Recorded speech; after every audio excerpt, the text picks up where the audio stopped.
김선재의 말이 끝나자 민경채의 얼굴이 하얗게 질렸습니다. 스텔라가 정호세의 친모라고 그녀의 목소리는 떨렸습니다. 손에 쥔 핸드폰이 미끄러질 뻔했습니다. 김선재는 고개를 끄덕였습니다. 제가 조사한 결과 스텔라는 30년 전 정호세를 낳고 미국으로 입양 보냈습니다. 그리고 최근 한국에 돌아와 민강유통 주식 3%를 매입했습니다. 민경채는 책상을 짚고 일어섰습니다. 다리가 후들거렸지만 애써 침착함을 유지했습니다. 그럼 스텔라는 루시아 편이라는 거잖아. 정호세가 루시아의 아들이니까. 그녀는 이를 악물었습니다. 그렇습니다. 주주총회에서 스텔라가 루시아 편에 서면 %로 대표이사 자리는 루시아에게 넘어갑니다. 김선재의 목소리는 차갑고 냉정했습니다. 민경채는 창밖을 바라봤습니다. 서울의 야경이 반짝이고 있었습니다. 하지만 그녀의 눈에는 아무것도 보이지 않았습니다. 지난 몇 년간 쌓아올린 모든 것이 무너지는 소리가 들리는 것 같았습니다. 안 돼, 절대 안 돼. 민경채는 주먹을 쥐었습니다. 내가 직접 스텔라를 만나야겠어. 설득할 방법이 있을 거야. 그날 밤 민경채는 스텔라의 호텔로 향했습니다. 고급 호텔 로비는 조용했고 샹들리에의 불빛이 화려하게 빛났습니다. 민경채는 엘리베이터를 타고 펜트하우스로 올라갔습니다. 복도는 고요했고 그녀의 하이힐 소리만이 울렸습니다. 스텔라의 방 앞에 섰습니다. 민경채는 잠시 숨을 고르고 초인종을 눌렀습니다. 잠시 후 문이 열렸습니다. 스텔라가 서 있었습니다. 우아한 실크 가운을 입은 그녀는 민경채를 보고 미소를 지었습니다. 어머, 민경채 대표님. 이 밤에 무슨 일이세요? 스텔라의 목소리는 부드러웠지만 눈빛은 차갑게 빛났습니다. 들어가도 될까요? 할 이야기가 있어서요. 민경채는 침착하게 말했습니다. 그러시죠. 스텔라는 문을 활짝 열었습니다. 펜트하우스 안은 넓고 화려했습니다. 거대한 창문 너머로 서울 야경이 펼쳐져 있었습니다. 스텔라는 소파에 앉으며 민경채에게도 앉으라고 손짓했습니다. 와인 한 잔 하시겠어요? 스텔라가 물었습니다. 됐습니다. 저는 술보다 진실이 필요해서 왔으니까요. 민경채는 소파 끝에 앉았습니다. 등을 곧게 펴고 스텔라를 똑바로 바라봤습니다. 스텔라는 와인 잔을 들어 올렸습니다. 진실이라. 무슨 진실을 말씀하시는 건가요? 정호세, 그 사람이 당신 아들이죠? 민경채는 단도직입적으로 물었습니다. 스텔라의 손이 잠시 멈췄습니다. 와인잔이 미세하게 흔들렸습니다. 하지만 곧 그녀는 평온한 표정을 되찾았습니다. 누가 그런 말을 하던가요? 김선재가 조사했습니다. 당신이 30년 전 정호세를 낳고 미국으로 입양 보냈다는 것. 그리고 최근 한국에 돌아와 민강유통 주식을 매입했다는 것. 모두 확인됐어요. 스텔라는 천천히 와인을 한 모금 마셨습니다. 잔을 내려놓고 창밖을 바라봤습니다. 그래요. 사실입니다. 정호세는 제 아들이에요. 민경채는 숨을 들이켰습니다. 예상했던 답이었지만 직접 듣고 나니 충격이었습니다. 30년 전 저는 어린 나이에 아이를 가졌어요. 미혼모였죠. 당시 한국 사회에서 미혼모로 산다는 건 지옥이었습니다. 저는 아이를 키울 수 없었어요. 그래서 미국으로 입양 보냈습니다. 스텔라의 목소리는 담담했지만 그 안에는 깊은 슬픔이 담겨 있었습니다. 그런데 왜 지금 돌아왔죠? 왜 민강유통 주식을 샀습니까? 민경채가 물었습니다. 스텔라는 민경채를 돌아봤습니다. 제 아들을 찾기 위해서요. 정호세가 한국에 있다는 걸 알았습니다. 그리고 그가 백설이, 아니, 루시아의 아들이 되어 있다는 것도요. 루시아의 아들? 민경채는 눈을 크게 떴습니다. 백설이는 16년 전 억울하게 감옥에 갔습니다. 그때 그녀의 딸 백미소가 정호세를 낳았어요. 하지만 미소는 출산 후 사망했습니다. 백설이는 감옥에서 나와 손자 정호세를 키웠죠. 하지만 정호세는 자신의 친할머니가 누군지 몰랐습니다.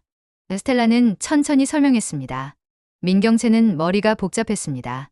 이 모든 관계가 얽히고 설켜 있었습니다. 그래서 당신은 루시아 편에 서려는 거군요. 아들 때문에. 그렇습니다. 스텔라는 단호하게 말했습니다. 저는 30년 동안 아들을 그리워하며 살았어요. 이제 그를 찾았습니다. 그리고 그의 가족인 루시아를 돕는 것이 제가 할 일이라고 생각합니다. 민경채는 입술을 깨물었습니다. 스텔라 씨, 저와 거래하시죠. 제가 당신에게 더 많은 지분을 드리겠습니다. 10% 더. 그럼 당신은 10%가 되고 저와 함께하면 10%가 됩니다. 루시아의 17%를 이길 수 있어요. 스텔라는 고개를 저었습니다. 민 대표님, 돈으로 살 수 없는 게 있습니다. 그게 바로 가족이에요. 저는 이미 30년을 잃었습니다. 더 이상 잃고 싶지 않아요. 하지만 루시아는 복수의 눈이 먼 여자예요. 그녀가 민강유통을 차지하면 회사는 망합니다. 민경채의 목소리가 높아졌습니다. 아니요. 스텔라는 차분하게 말했습니다. 루시아는 복수자가 아닙니다. 그녀는 생존자예요. 16년 동안 억울하게 감옥에 있었고 그녀의 딸은 죽었습니다. 그 모든 비극의 원인이 누구였죠? 바로 민강유통입니다. 민두식 회장과 당신, 민경채. 민경채는 할 말을 잃었습니다. 스텔라의 눈빛은 단단했고 흔들림이 없었습니다. 돌아가세요, 민 대표님. 주주총회에서 뵙겠습니다. 스텔라는 일어서며 문을 가리켰습니다. 민경채는 주먹을 쥐고 일어섰습니다. 더 이상 할 말이 없었습니다. 그녀는 뒤도 돌아보지 않고 방을 나섰습니다. 복도를 걸으며 그녀의 눈에는 눈물이 맺혔습니다. 하지만 흘리지 않았습니다. 아직 포기할 수 없었습니다. 다음날 아침 민강유통 본사는 긴장으로 가득했습니다. 주주총회가 오후 2시에 열릴 예정이었습니다. 직원들은 수군거리며 복도를 오갔고 기자들은 로비에 모여들었습니다. 민경채는 사무실에 혼자 앉아 있었습니다. 책상 위에는 서류들이 쌓여 있었지만 그녀는 아무것도 보지 못했습니다. 창밖을 바라보며 생각에 잠겨 있었습니다. 그때 노크 소리가 들렸습니다. 민경채는 고개를 들었습니다. 들어오세요. 문이 열리고 민지섭이 들어왔습니다. 그는 피곤한 얼굴로 민경채를 바라봤습니다. 경채야, 우리 이야기 좀 하자. 오빠, 무슨 일이에요? 민경채는 긴장했습니다. 민지섭은 의자에 앉았습니다. 그는 손을 비비며 말을 꺼냈습니다. 경채야, 나 더 이상 못하겠어. 뭐가요? 민경채의 목소리가 떨렸습니다. 이 싸움, 주주총회, 다 못하겠어. 나는 그냥 평범하게 살고 싶어. 유튜브나 하면서 조용히 살고 싶다고. 민지섭은 고개를 숙였습니다. 오빠, 지금 무슨 소리예요? 우리가 여기까지 왔는데. 민경채가 소리쳤습니다. 미안해, 경채야. 하지만 나는 이제 지쳤어. 아버지도 감옥에 계시고 회사도 이 지경이고 나는 더 이상 싸우고 싶지 않아. 민지섭은 일어섰습니다. 주주총회에서 나는 기권할 거야. 오빠, 민경채가 그를 붙잡으려 했지만 민지섭은 이미 문을 나가고 있었습니다. 민경채는 그 자리에 주저앉았습니다. 무릎이 꺾였습니다. 이제 정말 끝인 것 같았습니다. 민지섭마저 떠나면 그녀에게 남은 것은 15%뿐이었습니다. 오후 2시 민강유통 대회의실. 주주총회가 시작되었습니다. 긴 테이블 양쪽으로 주주들이 앉아 있었습니다. 한쪽에는 민경채, 김선재 공실장이 앉아 있었고 다른 쪽에는 루시아, 스텔라, 오자경, 오판솔이 앉아 있었습니다. 민수정은 루시아 옆에 앉아 있었습니다. 그녀는 언니 민경채를 바라보며 미안한 표정을 지었지만 고개를 돌렸습니다. 민세리는 구석에 작게 앉아 손톱을 물어뜯고 있었습니다. 의장석에 사회자가 앉았습니다. 그럼 지금부터 민강유통 임시 주주총회를 시작하겠습니다. 오늘 안건은 대표이사 선출입니다. 민경채는 깊게 숨을 들이켰습니다. 그녀는 루시아를 바라봤습니다. 루시아는 침착하게 앞을 보고 있었습니다. 16년의 세월이 그녀를 단단하게 만들었습니다. 먼저 후보자 발표를 하겠습니다. 첫 번째 후보, 민경채 씨.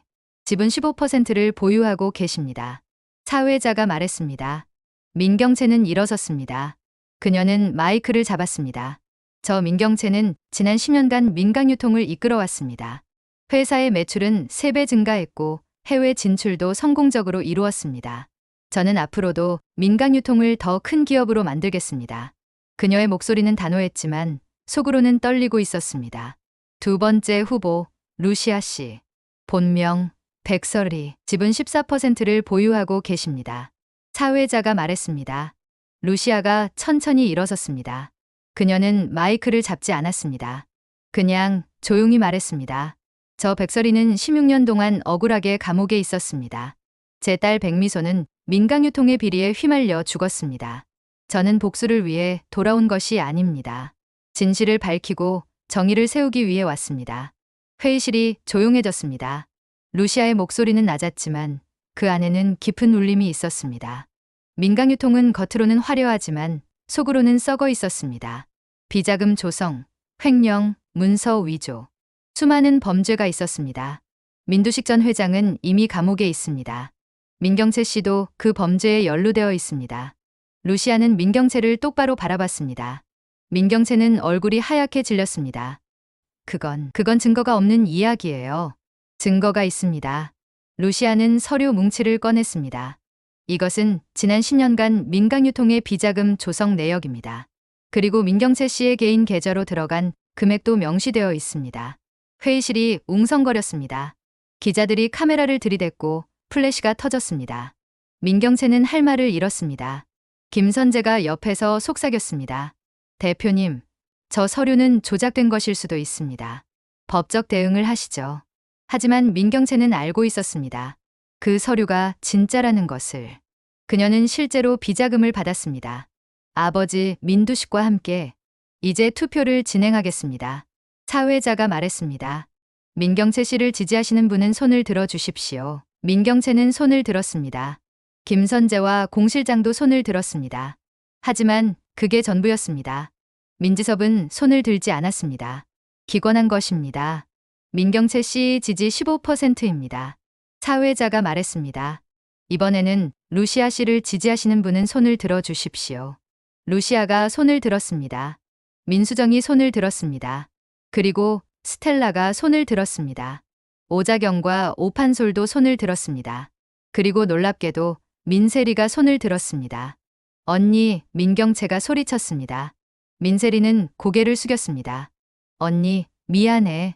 하지만 나는 더 이상 거짓말 속에서 살고 싶지 않아. 아버지가 한 일, 언니가 한 일, 다 알고 있어.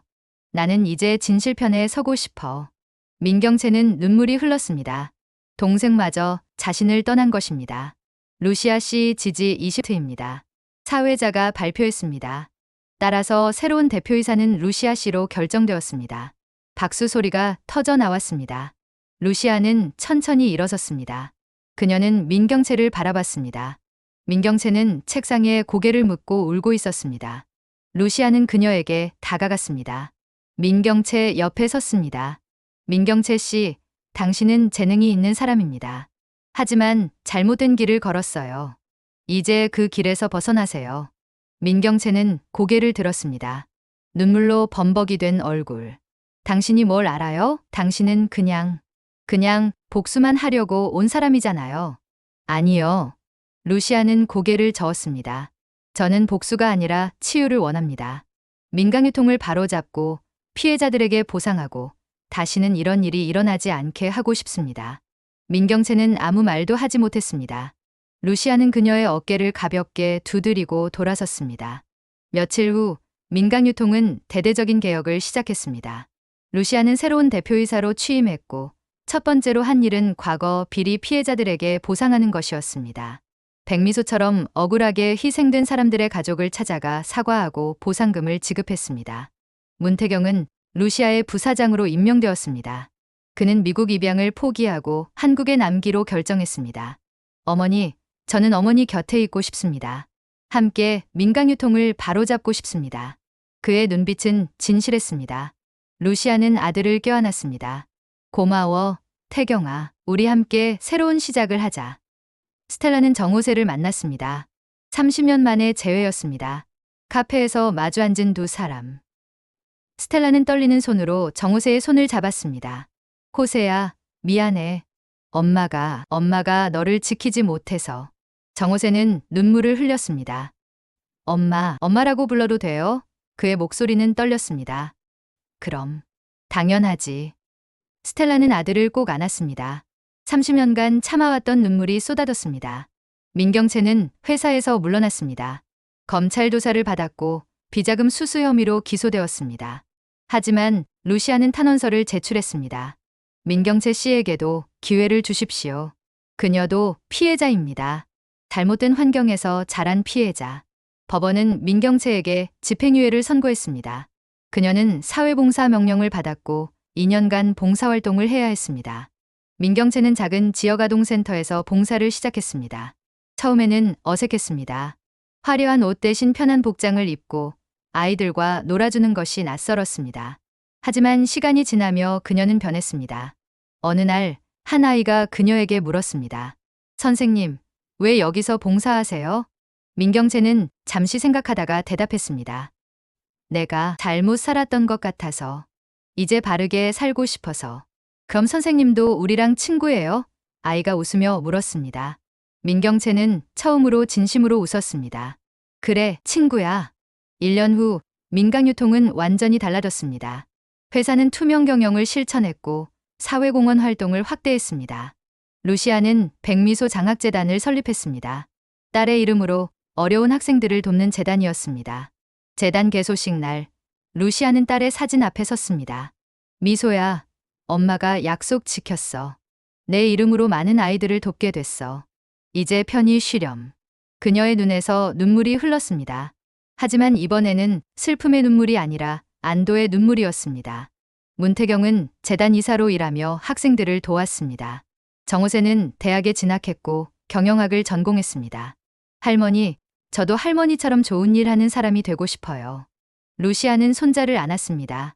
그래, 호세야. 우리 함께 좋은 세상 만들자. 민두식은 감옥에서 편지를 보냈습니다. 루시아에게 보내는 편지였습니다. 백설이 씨께 저는 이제 제가 저질렀던 죄를 깊이 반성하고 있습니다. 당신의 딸 백미소 양에게 그리고 당신에게 용서를 구합니다. 비록 용서받을 수 없다는 것을 알지만 죄송하다는 말은 꼭 전하고 싶었습니다. 제가 남은 인생 동안 속죄하겠습니다. 민두식. 루시아는 편지를 읽고 접었습니다. 그녀는 감옥을 찾아갔습니다. 면회실에서 민두식과 마주 앉았습니다. 유리창 너머로 그가 보였습니다. 많이 늙고 수척해진 모습이었습니다. 회장님. 루시아가 먼저 말을 꺼냈습니다. 루시아. 아니, 백설이 씨. 민두식의 목소리는 떨렸습니다. 편지 받았습니다. 루시아는 차분하게 말했습니다. 용서해 달라는 건 아닙니다. 다만 제가 저질렀던 죄를 인정하고 싶었습니다. 민두식은 고개를 숙였습니다. 루시아는 잠시 침묵했습니다. 그리고 천천히 말했습니다. 회장님, 저는 당신을 용서할 수 없습니다. 제 딸은 돌아오지 않으니까요. 하지만 이해는 합니다. 당신도 잘못된 욕심에 눈이 멀었던 것이겠죠. 민두식은 눈물을 흘렸습니다. 감사합니다. 그 말만으로도 충분합니다. 루시아는 일어섰습니다. 회장님, 남은 시간 동안 진심으로 반성하세요. 그게 당신이 할 수 있는 유일한 속죄입니다. 그녀는 뒤도 돌아보지 않고 면회실을 나갔습니다. 2년 후 백미소 장학재단은 100명이 넘는 학생들을 지원하고 있었습니다. 민강유통은 업계 1위 기업이 되었고 투명 경영의 모범 사례로 꼽혔습니다. 루시아는 회사 옥상에서 하늘을 바라봤습니다. 파란 하늘에 흰 구름이 흘러가고 있었습니다. 바람이 그녀의 머리카락을 스쳤습니다. 미소야, 보이니? 엄마가 해냈어. 엄마가 내 이름을 지켰어. 루시아는 하늘을 향해 속삭였습니다. 그때 뒤에서 문태경이 다가왔습니다. 어머니, 이제 회의 시간입니다. 루시아는 고개를 끄덕였습니다. 그래, 가자. 아직 할 일이 많으니까. 두 사람은 나란히 걸었습니다. 그들의 뒷모습에는 더 이상 복수의 그림자가 없었습니다. 대신 희망의 빛이 비추고 있었습니다. 민경채는 봉사활동을 마치고 집으로 돌아가는 길이었습니다. 버스 정류장에서 버스를 기다리고 있었습니다. 예전에는 운전기사가 있는 고급차를 타고 다녔지만 이제는 대중교통을 이용했습니다. 휴대폰이 울렸습니다. 문자 메시지였습니다. 루시아에게서 온 메시지였습니다. 민경채 씨, 봉사 잘하고 계신가요? 다음 주에 제가 그 아동센터를 방문하려고 합니다. 아이들에게 장학금을 전달하러요. 그때 뵙겠습니다. 루시아. 민경채는 메시지를 읽고 미소를 지었습니다. 그녀는 답장을 보냈습니다. 네, 루시아 대표님. 감사합니다. 아이들이 많이 좋아할 것 같습니다. 다음 주에 뵙겠습니다. 민경채. 버스는 계속 달렸습니다. 석양이 지고 있었습니다. 하늘은 주황빛으로 물들어 있었습니다. 민경채는 창밖을 바라보며 생각했습니다. 이제 시작이구나. 진짜 내 인생이. 생신날 루시아의 집은 사람들로 가득했습니다. 문태경, 정호세, 스텔라, 민수정, 민세리, 오자경, 오판솔, 그리고 민경채도 와 있었습니다. 저녁 식사가 시작되었습니다. 테이블에는 맛있는 음식들이 가득했습니다. 사람들은 웃으며 이야기를 나눴습니다. 예전의 갈등은 사라지고 화해와 용서가 자리를 채우고 있었습니다. 식사 후 케이크가 나왔습니다. 초가 켜졌고 사람들은 생일 축하 노래를 불렀습니다. 루시아는 초를 불기 전에 잠시 눈을 감았습니다. 미소야, 엄마 생일이야. 내가 있었으면 얼마나 좋았을까. 하지만 엄마는 이제 괜찮아. 내 몫까지 열심히 살게. 사랑해, 내 딸. 루시아는 눈을 뜨고 초를 불었습니다. 박수 소리가 터져 나왔습니다. 그녀는 미소를 지었습니다. 진심으로 행복한 미소였습니다. 밤이 깊어갔습니다. 손님들이 하나둘 돌아갔습니다. 마지막으로 문태경과 루시아만 남았습니다. 두 사람은 거실 소파에 앉아 차를 마시고 있었습니다. 어머니, 행복하세요? 문태경이 물었습니다. 루시아는 고개를 끄덕였습니다. 그래, 행복해. 비록 미소는 없지만 이렇게 많은 사람들이 함께 해주니까 감사해. 어머니는 정말 대단한 분이세요. 복수 대신 용서를 선택하시고 미움 대신 사랑을 선택하셨잖아요. 문태경의 목소리는 존경으로 가득했습니다. 아니야, 태경아. 나도 처음에는 복수만 생각했어. 하지만 복수는 나를 더 아프게 할 뿐이더라. 그래서 다른 길을 선택한 거야. 치유의 길, 용서의 길. 루시아는 차를 한 모금 마셨습니다. 그 길이 쉽지 않았을 텐데. 문태경이 말했습니다. 쉽지 않았지. 하지만 가치 있었어.